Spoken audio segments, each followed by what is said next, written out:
स्वामी विवेकानंद जी का उनके शिष्यों के साथ तथा विभिन्न व्यक्तियों के साथ समय समय पर विभिन्न महत्वपूर्ण विषयों पर वार्तालाप होता था।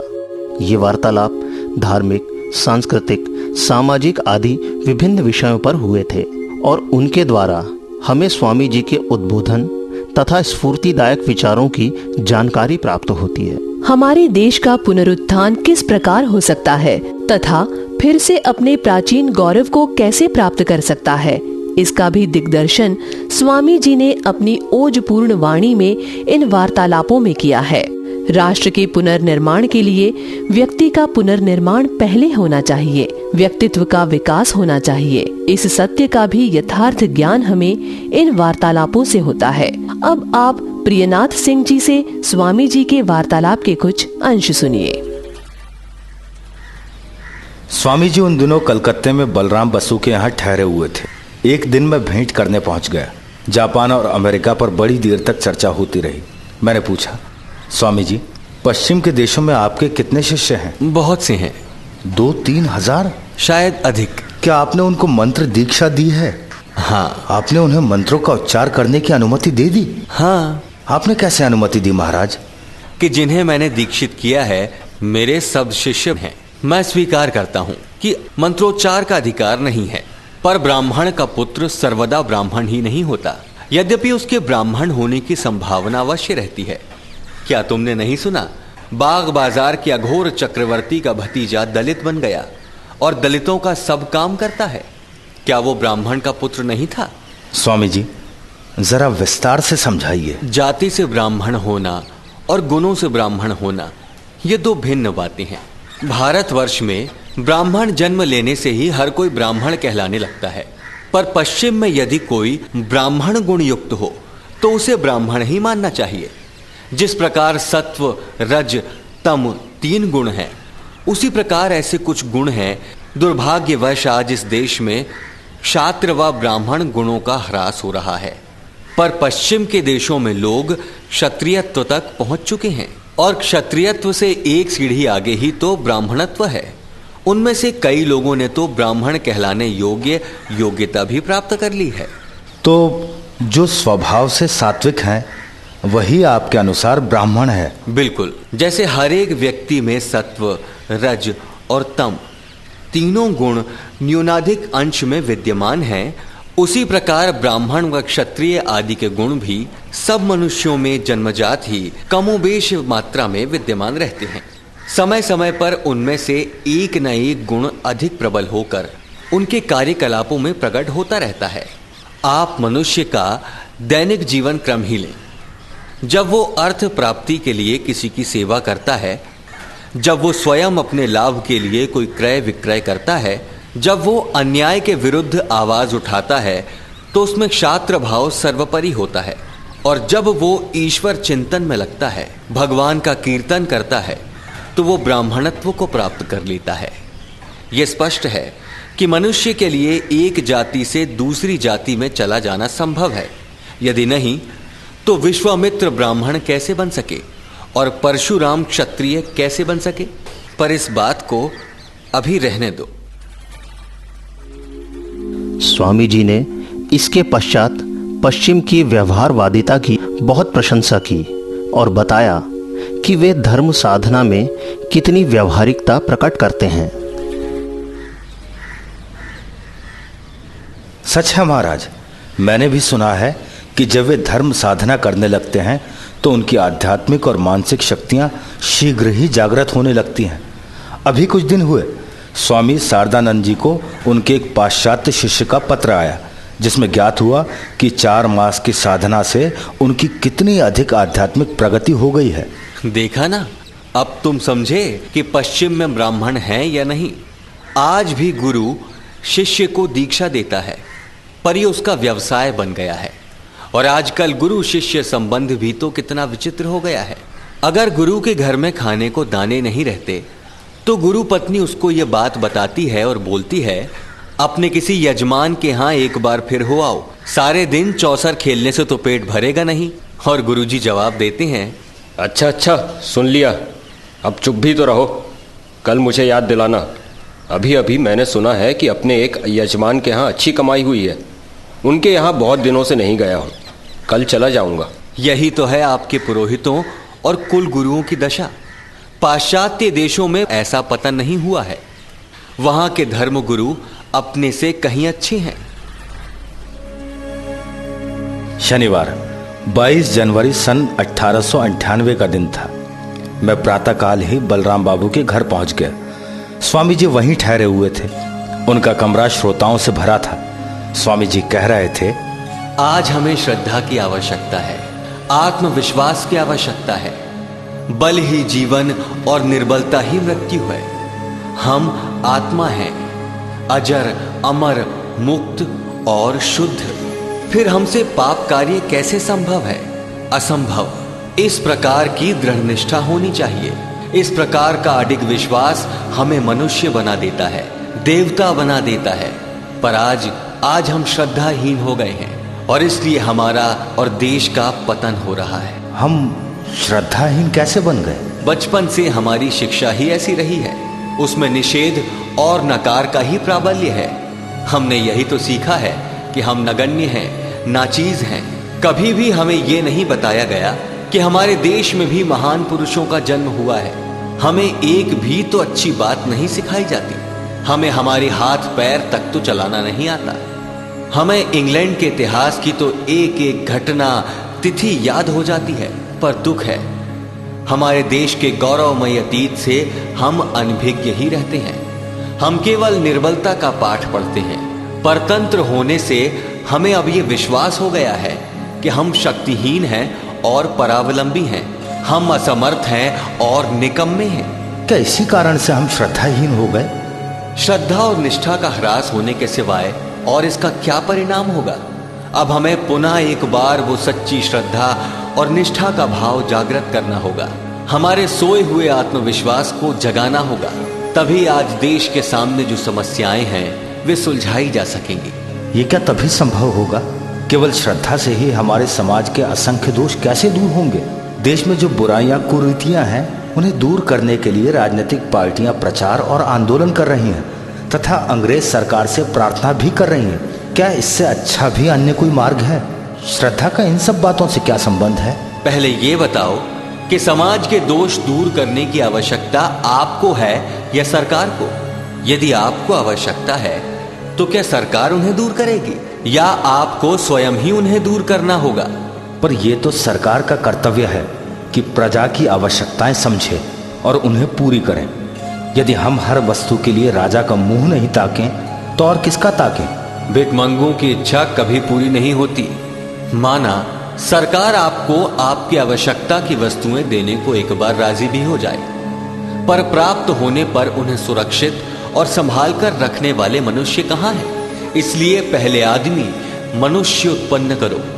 हमें अभी मनुष्यों की आवश्यकता है और बिना श्रद्धा के मनुष्य कैसे बन सकते हैं? पर बहुसंख्यक लोगों का मत ऐसा नहीं है। जिसे तुम बहुसंख्यक कहते हो वो मूर्खों और साधारण बुद्धि वालों की बहुसंख्या है। सभी देशों में जिनके पास विचार करने के लिए मस्तिष्क हैं, ऐसे व्यक्ति कम होते हैं। ये ही कुछ मेधावी और विचारशील व्यक्तित्व सर्वत्र अगुआ होते हैं और बहुसंख्या सदैव उनका अनुकरण करती है। यही अच्छा भी है, क्योंकि जब तक नेताओं के बताए हुए मार्ग पर बहुसंख्या चलती रहती है तब तक सब काम ठीक से चलता रहता है। जो सोचते हैं कि वे इतने ऊंचे हैं कि किसी के सामने सर झुकाना उनकी शान के खिलाफ है, वे मूर्ख हैं। ऐसे व्यक्ति अपनी दुर्बुद्धि से अपना विनाश कर लेते हैं। फिर समाज सुधार कैसे होगा? आप समाज सुधार की बातें करते हैं, पर आप करते क्या हैं? आपके समाज सुधार का मतलब होता है विधवा विवाह या स्त्री स्वातंत्र्य या ऐसी कोई और बात। क्या ऐसा नहीं है? और यह भी किसी वर्ग विशेष तक ही सीमित रहता है। इस तरह के सुधार की योजना से कुछ लोगों का भला अवश्य होता है, पर समूची जाति या राष्ट्र को इससे क्या लाभ? ये तो सुधार नहीं, एक प्रकार का स्वार्थ ही है। अपने घर को झाड़ बुहार कर साफ रखना और दूसरों के घर ढहने देना। तो आपका तात्पर्य यह है कि समाज सुधार की कोई आवश्यकता ही नहीं? ये कौन कहता है? अवश्य समाज सुधार की आवश्यकता है, पर जिसे आप समाज सुधार कहते हैं उससे सर्वसाधारण जनता, भारत की कोटि कोटि जनता का क्या हित होगा? विधवा विवाह, स्त्री स्वातंत्र्य आदि जिन सुधारों के लिए आप चिल्ला रहे हैं, उनकी भारत की बहुसंख्यक जनता को आवश्यकता ही नहीं है। उनमें विधवा विवाह की प्रथा भी है और स्त्रियों को स्वतंत्रता भी प्राप्त है, इसलिए वे इन बातों को सुधार ही नहीं मानते। मेरा तात्पर्य ये है कि ये सब दोष हम में श्रद्धा के अभाव से ही घुस आए हैं और दिन प्रतिदिन बढ़ते ही जा रहे हैं। पर मैं ये चाहता हूं कि रोग समूल नष्ट किया जाए, नहीं तो वो फिर बढ़ जाएगा। सुधार अवश्य हो। कौन इतना मूढ़ है जो ये नहीं मानता? उदाहरण के लिए हमें अंतरजातीय विवाह को प्रोत्साहित करना चाहिए, क्योंकि इसके बिना जाति की शारीरिक निर्बलता दिन प्रतिदिन बढ़ रही है। उस दिन सूर्य ग्रहण था, इसलिए प्रियनाथ जी बोले, अब मैं गंगा स्नान के लिए जाऊंगा, फिर कभी सेवा में उपस्थित होऊंगा, और प्रणाम कर चले गए। एक दिन एक शिष्य ने स्वामी जी के सम्मुख अंतर्विवाह का विषय छेड़ा और पूछा, भिन्न भिन्न जातियों और प्रांतवासियों में अंतर्विवाह कैसे प्रारंभ किया जाए? मैं भिन्न धर्मावलंबी जातियों या प्रांतवासियों में अंतर्विवाह करने के पक्ष में नहीं हूं। कम से कम आज तो उससे समाज के बंधन बहुत ढीले पड़ जाएंगे और कई अनिष्ट होने की आशंका है। मैं तो अभी केवल समधर्म के अनुयायियों के ही परस्पर अंतर्विवाह का समर्थन करता हूं।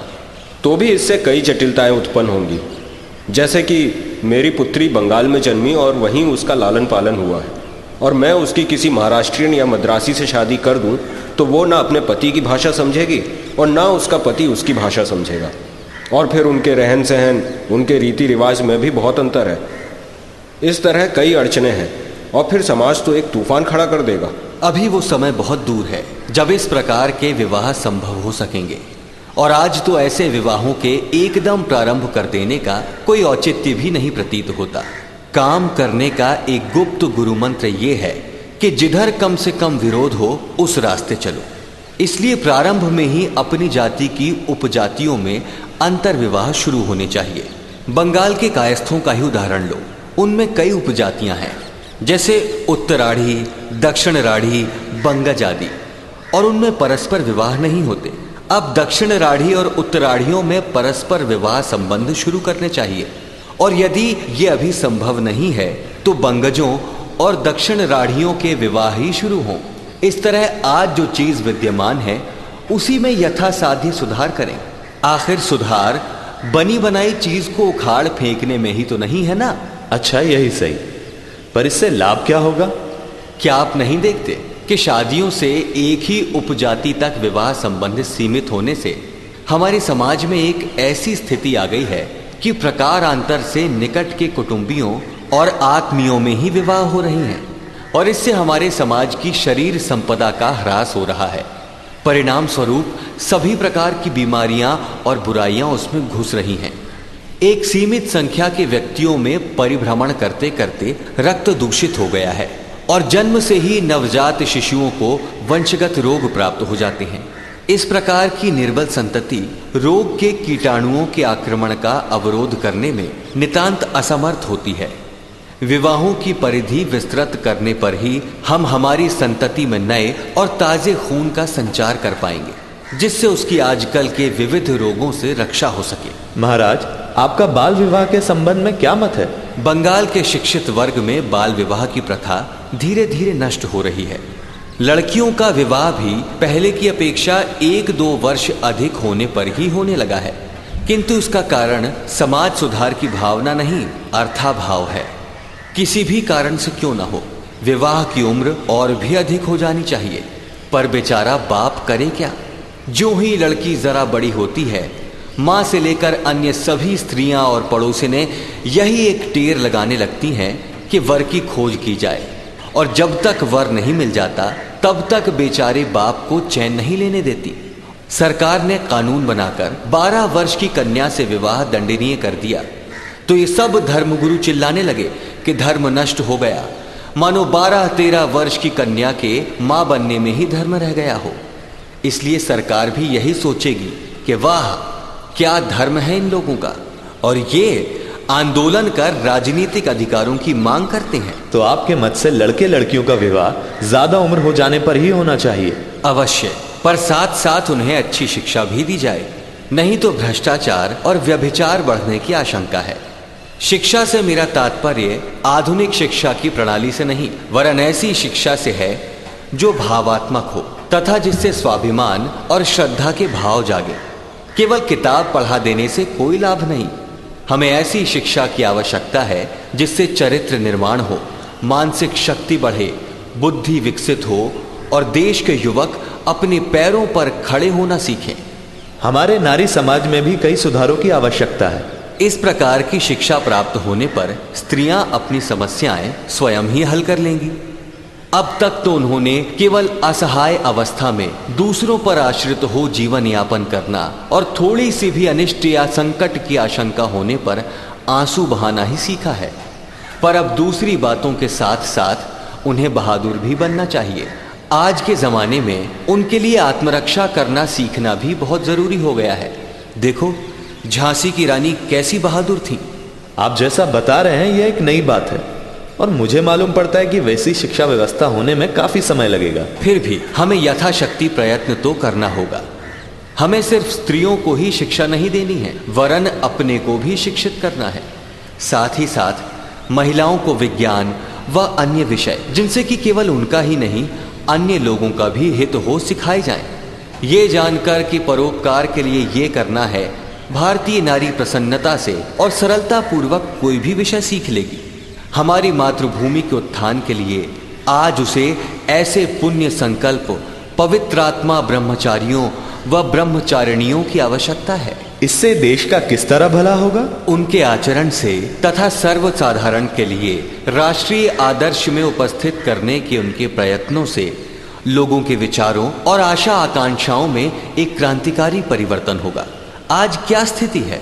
माँ बाप येन केन प्रकारेण अपनी कन्या का विवाह निपटा देना चाहते हैं, चाहे वो 9 वर्ष की हो या 10 वर्ष की। और यदि 13 वर्ष की अवस्था में ही उसकी संतान हो जाती है तो समूचे परिवार के लिए ही महोत्सव हो जाता है। यदि इन विचारों का प्रवाह बदल दिया जाए तो पुरातन श्रद्धा के पुनरागमन की कुछ आशा हो सकती है। और जो ब्रह्मचर्य पूर्वक जीवन यापन करेंगी उनका तो कहना ही क्या, उनकी स्वयं में कितनी महान श्रद्धा और विश्वास होगा और उनसे कितना हित और कल्याण होगा। एक दिन संध्या के समय बलराम बाबू के घर रामकृष्ण मिशन की साप्ताहिक सभा भरी थी। मठ से स्वामी तुरायानंद, स्वामी योगानंद, स्वामी प्रेमानंद व अन्य लोग भी आए हुए थे। स्वामी जी बरामदे में विराजमान थे और चारों ओर बरामदे में लोग भरे थे। जब जब स्वामी जी कलकत्ता आते इसी तरह लोग जुट जाते थे। सभा में उपस्थित कुछ लोगों ने ये सुन रखा था कि स्वामी जी बहुत अच्छा गाते हैं, इसलिए वे स्वामी जी से कोई भजन सुनने के इच्छुक थे। ये जानकर मास्टर महाशय यानी श्री महेंद्र नाथ गुप्त ने स्वामी जी के समीप बैठे कुछ सज्जनों के कान में कहा कि स्वामी जी से गाने का आग्रह करो। स्वामी जी ने उनका आशय ताड़ लिया और वे मुस्कुराकर बोले, मास्टर महाशय, ये आपस में क्या कानाफूसी चल रही है, जरा जोर से बोलें। मास्टर महाशय के प्रार्थना करने पर स्वामी जी अपने सुरीले कंठ से ये गीत गाने लगे। भव सागर तारण कारण है, रवि नंदन बंधन खंडन हो, शरणागत किंकर भीत मने, गुरुदेव दया करो दीन जने, गुरुदेव दया करो दीन जने, गुरुदेव दया करो दीन जने, गुरुदेव दया करो दीन जने। ऐसा प्रतीत होता था मानो वीणा बज रही हो। भजन समाप्त होने पर वे मास्टर महाशय से बोले, अब तो खुश हो ना, पर अब और नहीं गाऊंगा, नहीं तो मैं भावावेश में आकर गीत की मादकता में डूब जाऊंगा। और पश्चिम में व्याख्यान देते देते मेरा गला भी तो अब खराब हो गया है। मेरे स्वर में अब बहुत ज्यादा कंपन उत्पन्न हो गया है। स्वामी जी ने एक ब्रह्मचारी को मुक्ति पर कुछ कहने का आदेश दिया। ब्रह्मचारी ने खड़े होकर काफी देर तक भाषण दिया। उसके बाद अन्य ब्रह्मचारी भी बोले। फिर स्वामी जी ने इस विषय पर उपस्थित सज्जनों को अपने विचार प्रकट करने को कहा। उनके एक गृहस्थ शिष्य ने वाद का प्रारंभ किया। जब वे अद्वैत और ज्ञान को भक्ति और द्वैत से श्रेष्ठ बताने लगे तो बीच में कहीं किसी श्रोता ने प्रतिवाद किया। जब वे दोनों अपने अपने पक्षों का खंडन करने लगे तो एक अच्छा खासा वाद विवाद आरंभ हो गया। स्वामी जी कुछ देर तो सुनते रहे, पर जब उन्होंने देखा कि दोनों आवेश में आ रहे हैं तो उन्हें शांत करते हुए बोले, देखिए आप लोग विवाद में इतना आवेश लाकर सब मजा किरकिरा कर देते हैं। सुनो, श्री रामकृष्ण देव कहते थे कि विशुद्ध ज्ञान और भक्ति में कोई अंतर नहीं है। भक्ति योग में परमेश्वर से परे कोई प्रेम का अस्तित्व ही नहीं है। भक्त के हृदय में जो ईश्वर प्रेम है वो प्रेम भी तो परमेश्वर ही है। उन्होंने बात को समझाते हुए आगे कहा, इस तरह भक्ति द्वैत कहाँ रहा।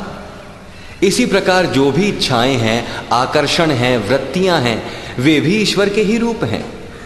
माँ अपने बच्चे को प्यार करती है, इन सब भावनाओं और वृत्तियों में भी ईश्वर ही है। एक ग्रहपुंज दूसरे ग्रहपुंज को आकर्षित करता है, उसमें भी ईश्वर ही है। सर्वत्र वही है। ज्ञान योग के अनुसार भी वो सर्वत्र विद्यमान है। इसलिए ज्ञान और भक्ति में विरोध कहाँ है? वे तो एक ही विषय का प्रतिपादन करते हैं। महाराज, माँ की ममता में ईश्वर रह सकता है, पर इससे तो यही निष्कर्ष निकलता है कि ईश्वर जगत के सत्कार्यों का जितना कारणीभूत है उतना ही पाप का भी है। ये दृष्टि केवल परम सिद्धावस्था तक पहुंच जाने पर ही प्राप्त होती है। तभी ऐसा लगता है कि जहां भी प्रेम या आकर्षण है वहीं ईश्वर है। पर अपने जीवन में ऐसी दृष्टि प्राप्त करने के लिए उस अवस्था का प्राप्त होना आवश्यक है। फिर भी ये तो स्वीकार करना ही होगा कि पाप में भी ईश्वर ही है। देखो, यथार्थ में ना तो कोई चीज भली है और ना बुरी है। यह तो केवल एक परिपाटी है कि हम किसी चीज को भली या बुरी कह देते हैं। एक ही चीज को हम बुरी कह देते हैं तो किसी अन्य अवसर पर उसे भली कहने लगते हैं। कोई वस्तु अच्छी है या बुरी, ये उसके उपयोग पर निर्भर करता है। वो कैसे स्वामी जी? उदाहरण के लिए इस दीप ज्योति को ही लो। इसके प्रकाश में हम पढ़ते हैं और कई अन्य उपयोगी काम भी करते हैं। ये उसके उपयोग का एक प्रकार है। अच्छा, अब यदि उसमें कोई अपनी उंगली रखे तो वो जल जाएगी। ये उसके उपयोग का दूसरा प्रकार है। इस प्रकार कोई वस्तु जिस प्रकार उपयोग में लाई जाती है, इसी से उसके भले बुरे का निर्णय होता है। इसी प्रकार सद्गुण, दुर्गुण, पाप और पुण्य है। हमारी मानसिक व शारीरिक प्रवृत्तियों का उचित उपयोग ही पुण्य है और उनका अनुचित उपयोग व ह्रास ही पाप है।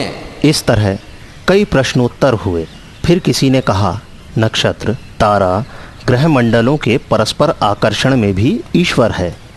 ये सिद्धांत सच हो या ना हो, पर यह विचार अत्यंत कवित्वमय है, इसमें कोई संदेह नहीं। नहीं महाशय, ये कल्पना की उड़ान नहीं। ज्ञान प्राप्ति होने पर इस महान सत्य का आप स्वयं दर्शन कर सकते हैं। स्वामी जी आगे जो कुछ बोले उसका आशय ये था, पुरुष और प्रकृति, आत्मा और जड़ यद्यपि भिन्न मालूम होते हैं, तथापि वे एक ही तत्व के दो रूप हैं।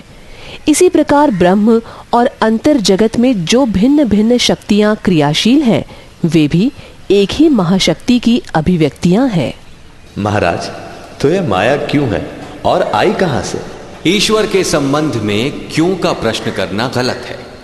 जो अपूर्ण है, जिसमें अभाव और कामनाएं हैं, उसी के संबंध में क्यों का प्रश्न किया जा सकता है। जो निष्काम है, जो पूर्ण है, एक है, उसके संबंध में क्यों कैसा? माया कहां से आई, ऐसा प्रश्न नहीं पूछा जा सकता। देश काल निमित्त ही माया है। तुम, मैं और हम सब माया में हैं, तथा तुम माया में रहते हुए ये प्रश्न कर रहे हो कि माया के परे क्या है। तुम जब तक माया में हो तब तक ये कैसे कह सकते हो? इसके पश्चात फिर कई प्रश्नोत्तर हुए। फिर मिल, हैमिल्टन, हर्बर्ट, स्पेंसर आदि पाश्चात्य पंडितों के दर्शन शास्त्र पर चर्चा हुई और स्वामी जी ने सरलता से सब समझाया। सबको स्वामी जी का पाश्चात्य दर्शन का अगाध ज्ञान देखकर आश्चर्य हुआ। इसके बाद विविध सामयिक प्रश्नों पर चर्चा हुई और सभा विसर्जित हो गई। युग प्रवर्तक विवेकानंद, परिकल्पना श्री राम तिवारी, समन्वय संजय यादव, मध्य प्रदेश शासन संस्कृति विभाग, स्वराज संस्थान संचालनालय की प्रस्तुति।